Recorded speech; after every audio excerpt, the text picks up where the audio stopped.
Hello, future people, and this is a walkthrough of Ankh, Gods of Egypt. Now, if you've been following the channel and you're subscribed, you'll know that I have done the unboxing. So I'm going to try to keep this as unlike an unboxing as possible and show you more about what that game is actually all about. So to start with, we have the scenario book, and moving things out of the way. Scenario book is pretty straightforward. It has the scenarios. So, the Middle Kingdom, 2-player, 3-player, 4-player, 5-player. Some of the things to take note. You do have to set the board up as it's shown here. There are some that are, see, for example, this one, specifically 2 players only. Part of the game board is inaccessible. Back here, this one is a 4-player only map. So, denotes where pyramids are supposed to be, obelisks, temples, Ankh tokens, which shows if you control the temple or not. If you can see, you probably can't see. I'll show that later on when I'm actually doing some of the board setup. Shows if you control a temple or not. Warriors, the little minion for the god, and then of course the god itself. Again, shows where everything's supposed to be. So, onto the rule book. Got all the components. Kind of went over that. All the stuff to play the game. Also, kind of went over that. We're going to go into that into a little more detail. So, first, we're going to start pulling stuff out of the box.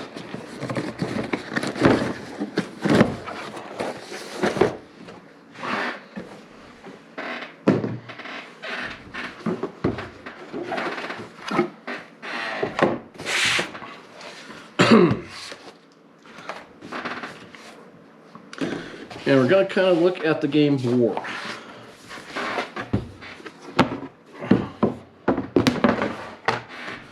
See how well this fits. Excuse me, that almost completely fits into camera view. So there's 3 major parts of the board. This area here, and area here. They are divided by the river. If you do more than 3 players, the camel tokens are used to divide these areas up into further areas. And probably just flip this over. I didn't get that. As my watch decides it wants to have some input. There, we got a little bit of a better background. Alrighty, so can we just go like this? Yes, you can just go like this. So it's talking about adjacency, and go ahead and do this. So when talking about adjacency, there's a guy in a hex.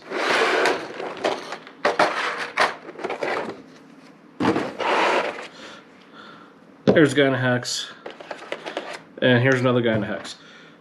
These two, like this and there, they are adjacent. This guy, obviously not adjacent. So that is pretty straightforward. That is one of the things they do just flat out mention in here. And we'll grab this over here. So these pyramids, obelisks, and temples, it's part of reading through the rules. That is how you attract followers, get follower tokens, and thus increasing your power. So next we will move on to the dashboard. And that light is really super bright. Let me pause here real quick and see if I can get that taken care of.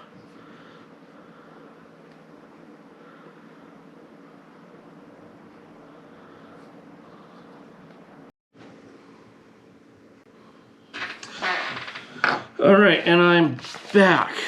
Let's see if that is a little bit better. I had to go grab the cardboard ones out of the Tomb of Wonders box so that I didn't have quite the same glare. When I did this earlier and one of my cameras didn't turn on, it wasn't quite so bad because I was using playmat, but I decided to go this route so that it was a little more close up. So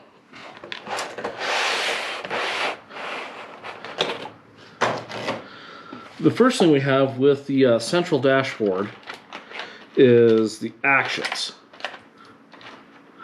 And we get the tokens out here, or the markers out for it, as I struggle to reach.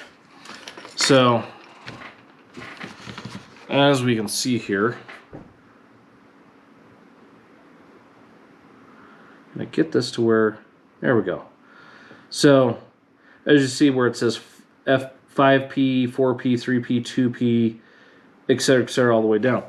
Depending on how many players are playing the game, that's where you start with. So, and as you can see on this token, maybe not, it's a little washed out. I need to work on my lighting some.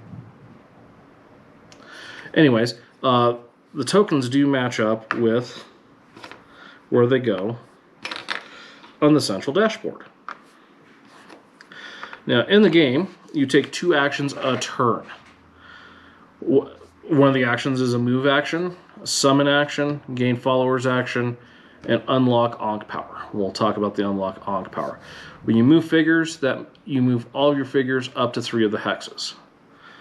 You summon a figure, you use your follower tokens to summon a follower. Gain followers, we'll talk about that later. You gain more followers to use the follower tokens, and unlocking Ankh powers unlocks Ankh powers. We'll talk about that a little more. Also here on the central dashboard are the events. You start the game out right there with that token on the tracker. So as you take an action, you move the tracker down. You take another action, you move the tracker down. Everyone keeps doing this, right? Until you take 1, you 2, you get here, and that triggers an event. You trigger an event, that moves over here. These are, let's see here. I have to go forward in the rules a little bit. Go through. Okay, control monument. So when this happens, take control of a monument. Monuments are key strategic features on the board game. They are the main source for gaining followers. They help the gods establish footholds around the land and may be bolstered by Ankh powers. When a player triggers a control monument event, they gain control of 1 neutral monument of their choice as long as they have at least 1 figure adjacent to the monument. The player places one of their Ankh tokens from their pool on the monument to indicate their control. If there are no neutral monuments left on the board when the event is triggered, the player gains control of a monument controlled by another player instead. The player who triggered the event must still have at least 1 figure adjacent to the monument they wish to control. If they do, they remove the other player's Ankh token from the monument, return it to the player's pool, and replace it with one of their own. If the player is not adjacent to a valid monument, or if they don't have any Ankh tokens in their pool, they don't gain any benefit from resolving the event through the event tracker, though the event tracker is still moot. So that is a key part of the game right there. Example.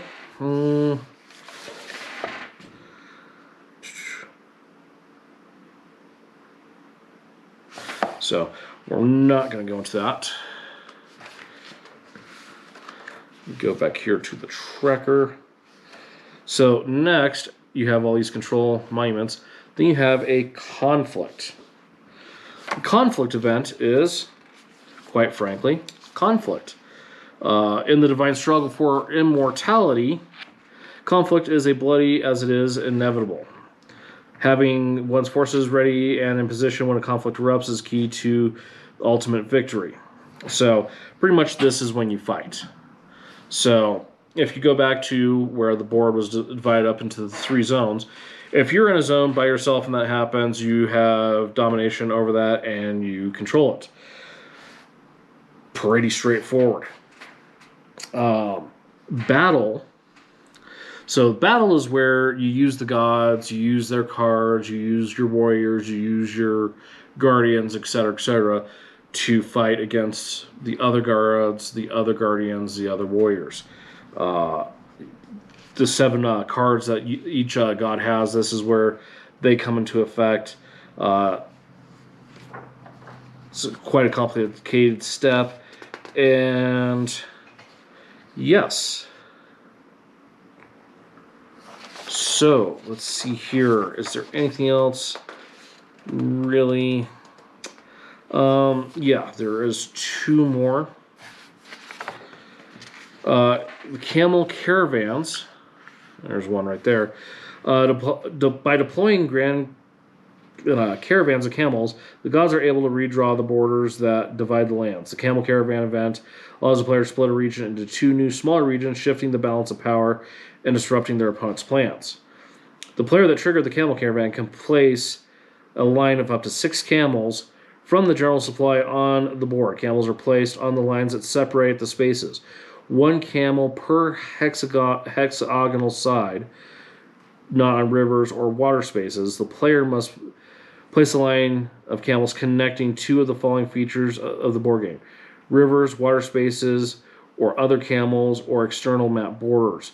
Both new regions created by this division must be at least 6 spaces in size, not counting water spaces. So essentially, if you have an opponent that has, they're getting a foot of power, you can remove a majority of their forces from where they're at by putting up the Camel Caravan. And then the next one, the last one we're going to talk about, Merge Gods. This is only if you have more than 3 players. This is where merging the gods. Only in a game with 3 or more players, at the end of the 3rd conflict, the 2 gods with the least devotion, the ones in the bottom 2 positions of the devotion track, are at risk of being forgotten by the people of Egypt. To avoid that fate, these 2 gods merge into a single divine entity. The players controlling these 2 gods now play as a team for the rest of the game, winning or losing together. So that's an interesting twist. It's kind of like a betrayal on the house on the hill, kind of, but an opposite. So this game starts out free for all, everyone against everyone, betrayal on the house of the hill co-op. Betrayal on the house of the hill, 1 player turns against all the other players, and all heck breaks loose. This case, 2 gods team up so that you don't become forgotten by the people of Egypt. So that's a neat little turn of events right there. And that's about it for the central dashboard. So we'll go ahead and put all these little parts and pieces away, and we'll move on to the next part of the game, which again have to use the cardboard because the card stock is way too glossy. And we're going to talk about the god dashboards. Get one of them out here okay.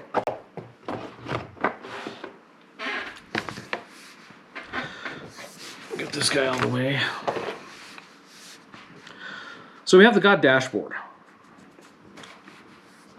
Obviously got the god's name, picture of the god, mysterious forms. So Amun, however you say it. Once during each conflict event, you may play 2 battle cards in a single battle, resolve both, adding their strength bonuses together. You must declare you are playing 2 gods before opponents commit to their cards of choices. So that's pretty powerful, but you could run out of cards sooner. Now, I'm not sure how it comes into play. Let's see here. This is just a little description on the back. A few of the gods have extra tokens that do extra things. Amun is one of those gods. But what we're going to talk about next, actually, is the setup of the god dashboard. So when you start the game, you have your Ankh tokens. So, and these are all of the Ankh tokens. So you use one of these to track your devotion and all your Ankh power. So it may seem like you have a lot, but once you start putting them in monuments and everything, you're going to start running out pretty quick. So you start out the game with an Ankh token on each one of these circles. Using the fourth track on the central dashboard, taking one of those actions allows you to burn a follower token, and you gain an Ankh power. Now you have to do them in order, so you have to go 1, 2, 3. So you burn an Ankh power and a follower, you gain that Ankh power. Do the same thing again. Here's where the next important part is. On the dashboard, you have these little symbols. When this symbol becomes uncovered, when you go to summon a warrior, you can instead also use that to summon a guardian instead. So depending on the guardians, that is how you bring the guardians under your control. Level 1, you get a level 1 guardian, 2, etc., etc.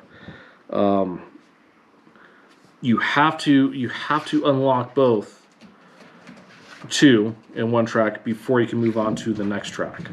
So let's see. I don't really think there's anything much more about that, so we'll go ahead and put these tokens back in so they don't get lost.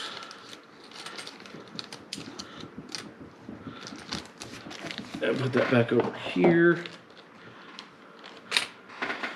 Next is devotion, and I didn't put the tokens away completely, and that's kind of okay because you start the game, you start it with a token right there. Now you do it in order of player 1, 2, 3 on down, so you stack the tokens to start with. Devotion is the measure of how much a god is worshipped by the people of Egypt. Each god's current devotion level is marked with an Ankh token on the devotion dashboard. Each god begins the game at the bottom of the devotion track, the lowest red spaces. As they earn more devotion, their Ankh token is moved up the track. If a god reaches the top space, that guy right there, lost my place, they immediately win the game. Okay. On the other hand, any god who fails to earn enough devotion to move beyond the red spaces at the end of the fourth conflict, go back to here, so 1, 2, 3, 4, that conflict, if you're not past these red spaces, you are forgotten, and you are eliminated from the game. Let's see. Next part is if multiple Ankh tokens are stacked in the same space, the order of the stack from top to bottom indicates which god has more devotion than the others sharing that space, with the token on top stacking representing the most devotion and the one on the bottom representing the least devotion in that space. When the god's Ankh token enters the space, occupy the other tokens, the new token always goes on top of that stack. So that's mostly simple and straightforward, I think. And then next we have battle cards, and we've been talking about Amun, so we will just continue talking about Amun. I really need to learn how that's pronounced. So, battle cards. Each player gets their own set of 7 battle cards. These cards are used during conflict events and provide a bonus to a player's battle strength, along with special effects that the players don't get back their used battle cards automatically. They remain face up on the table for all players to see, so choosing the right card at the right time is pivotal. So let's see here. This one, at the end of this battle, reclaim all of your used battle cards, including this one. So you use that one last, or if you really need one. Especially since Amun, you can use his little ability to use 2. Plague of Locusts. All the players in the region simultaneously bid followers and sacrifice them. Kill all fighters here except for those of the player who sacrificed the single most followers.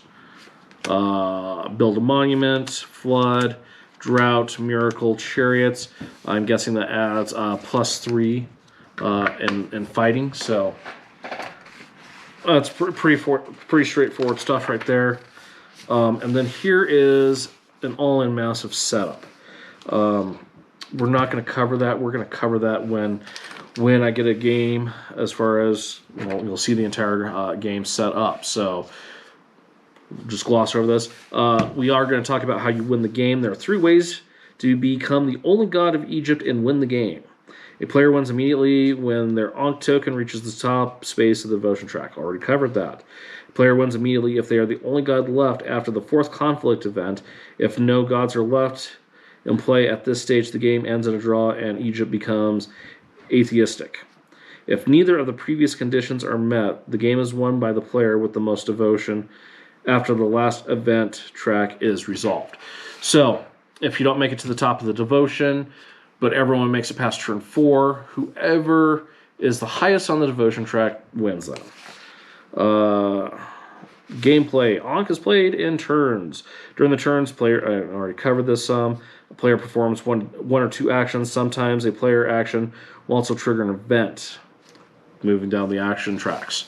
So, covered those actions. Moving figures, kind of already covered that. Summoning a figure. Okay, so the god wields immense power, but even they need support from warriors or guardians to spread their domain. To summon a figure, the summon figure action allows a player to choose one figure from their pool, warrior or guardian.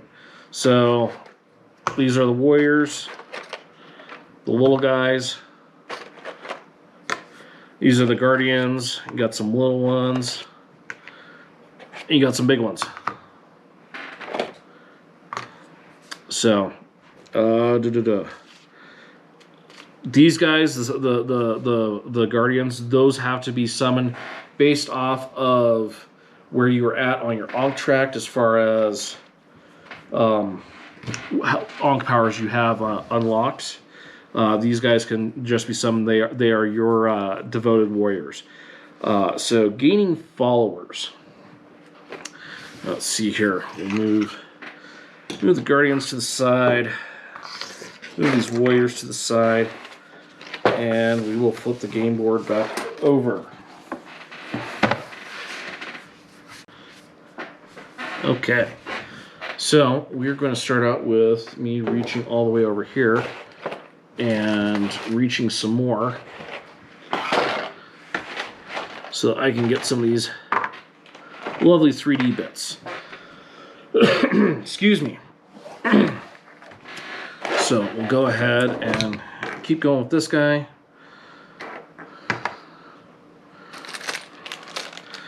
Now, when you pardon my vacuum.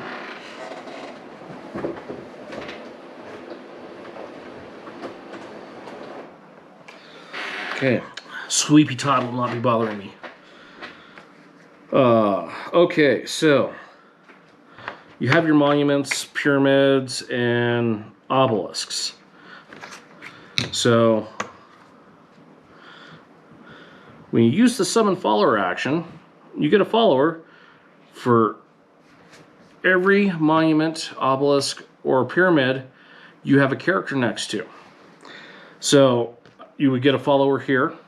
You would get a follower here.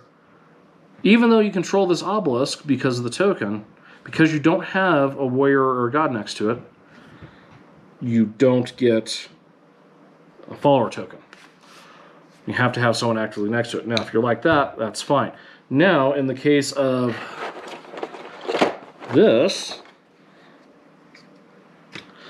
say Osiris is next to Amon's obelisk, you don't get that because it is devoted to Amon. So, but that being said, though, too, if you had your warrior here, you would get the trigger for both because they're next to. The more follower tokens you have, the more warriors you can summon, the more guardians you can summon, the more Ankh powers you can unlock. So, getting followers is key. I'd also like to point out this game has 0 dice rolling. So someone like Jason the Bruce could play this game and stand an actual chance of winning because he doesn't have to roll dice to succeed. So, Jason, this game is right up your alley. No dice. I mean, it's got no dice. Guardians. So in my unboxing, I was just like, oh yeah, this helps you tell your army apart from, once you got it painted. No, what this is actually for is to mark when, so you have your god, right? Your god summons a guardian. You put the little ring on to announce that guardian is following this god. So that's what those just mean. Is it's for the guardians, because the warriors and the god are already a unit, a group, one thing. So those rings were to denote guardianship or ownership for the guardians. Already covered the events on the tracking board. Control Monument, Camel Caravan, Conflict, Merging Gods, Forgotten Gods. Forgotten Gods, towards the end of the game. Oh, that just means, the gods that are forgotten. So, and here we go. We have an entire list of all the Ankh powers. And then we have, I didn't even look at that. Are they all the same? Oh, so all the Ankh powers, all the gods have the same. Let me double check that before I open my mouth. It looks like all the gods have the same Ankh powers. So that would kind of simplify things, but it would also kind of, let's see here. Nope, it looks like they all do have the same Ankh powers. So not so much of a, is this god better for this or this? That has to do with their actual special ability, not their Ankh powers. So they all have the same Ankh powers. Good to know. Looks like the battle cards are also all the same. Double check that real quick. Let's see, Miracle Drought, Cycle of Map. Here, that's a. They're flipped around and out of order. Yeah, it looks like they all have the same 7 cards to use. So that all simplifies as well. Gods of Egypt. Well, we got Amun, Anubis, Isis, Osiris, and Ra. That's just in the core box. There is, again, if you watch the unboxing videos, there is a box that has just another 5 gods. And then if you did do the all-in Kickstarter, or you're interested in going to an event where Simon's at and trying to pick up the box, or trying to pick one up for not cheap on eBay, most likely, the Tomb of Wonders box does have two more gods. And then you have the Guardians, and we will cover those here real quick. So, something else didn't cover. Player resource cards. Gives you a breakdown what the actions are. Move figures may move each of your 3 spaces. Summon figures, place 1 figure, gain followers, but unlock Ankh powers. On the other side, battle steps. Select and reveal cards. Build monuments. Resolve plague. Monument majority. Battles of resolution. So there's a little quick reference guide to the what happens with actions. So as you'll know here, back of the Guardian cards, 1, 2, 3, because you have the different levels of Ankh powers. Now on the game mat, there is a section to hold the cards and the Guardians. Now there is nothing for that in the core game. They're just kind of off to the side. So, but we will go ahead and now you choose these at random typically, so you don't know which 1, 2, and 3 guardians you're going to get. There are cat mummies. If your cat mummy is killed, all other players lose 1 devotion. That sounds like a good thing to summon and sacrifice. The Satet. Satet may end her regular move in an enemy space by moving them 1 space away. You choose where to move enemies. Then you have good old mummies. What kind of Egypt game would this be if it didn't have mummies? If your mummy is killed, it is immediately resummoned adjacent to your god. So that's a good little follower there. Apep may be summoned into any water space on the board. Water spaces count as part of each region they're adjacent to. Then you have giant scorpions. When summoned or moved, point its claws at 2 spaces. At the start of a conflict event, destroy all adjacent monuments it's pointing at. So, you've got a giant scorpion, and you go like that. That's a two for boom right there. And that would ruin your opponent's day. And then the Androsphinx.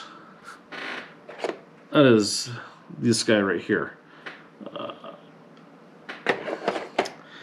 Enemy figures adjacent to the Androsphinx don't count their strength during battles. So, they all have their uses. They all have their place on what they do. Let's see. And where are we at? In 6 minutes. Let's see what we got here on these god dashboards. Isis, Osiris. Who are the core ones? Who are the core ones? Got those 3. Anubis and Ra. So we recovered a moon. Isis. Each of your figures adjacent to an enemy figure is considered protected. Protector figures can't be killed during battle resolution unless you allow it. So your cat mummies don't have to die unless you want them to and you want your opponent to lose devotion. Ra. When you summon a figure, you may place a sun token on it. It becomes radiant. Your devotion reward for dominating or winning a battle in a region with at least one of your radiant figures is increased by 1. Return the sun token to Ra if the radiant figure is killed. He's one of the other ones that starts with special tokens. Anubis. Whenever enemy warriors are killed, you may trap 1 in Anubis's empty space. Your god has +1 to strength for each trapped warrior. Opponents must pay you 1 follower to summon a trapped warrior. And then Osiris, Gateway to the Underworld. If you lose a battle, you may place or move 1 underworld token to an empty non-water space in that region. Monuments and enemy figures cannot occupy an underworld space. When you use the summon figures action, you may summon 1 extra figure into any 1 underworld space. So, extra character generation. Again, there's a lot going on. All the minis, all the tokens and everything, but it seems like it'll be a pretty simple, straightforward game once you get the handle of everything and get everything figured out. That being said, easier said than done, possibly. Won't know until I get an actual game in. I did send messages out, and I did get a response from one of my buddies saying, "Yeah, let's do this." Other one has not checked. He also does not Facebook that much, so. I could have to actually text him or tag him specifically in the message, be like, hey, respond. I need your response. So hopefully within the next couple weeks here, I can get together with them, get everything set up, and get some games of Ankh, Gods of Egypt. Until next time, please like and subscribe. If you are looking in the credits over on this side, nope. That's wrong. This side, it's going to have a video recommended for you. Over on this side is a video in the unboxing list. Please like and subscribe. And until next time, play more games. Thank you very much for checking out this video. If you're enjoying the content of this channel, please like and subscribe. If you're in a position to do so, please check out patreon.com/gettingtabled. You receive early access to at least 80% of all videos that we put out, and you get access to the video edition of all of our podcasts the day that they're uploaded. If you'd like to check us out on social media, facebook.com/gettingtabled is the most active. We also have a Discord server. You can email our team at gettingtabled@gmail.com. If you're on either Twitter or Instagram, you can find us at gettingtabled. And until next time, play more.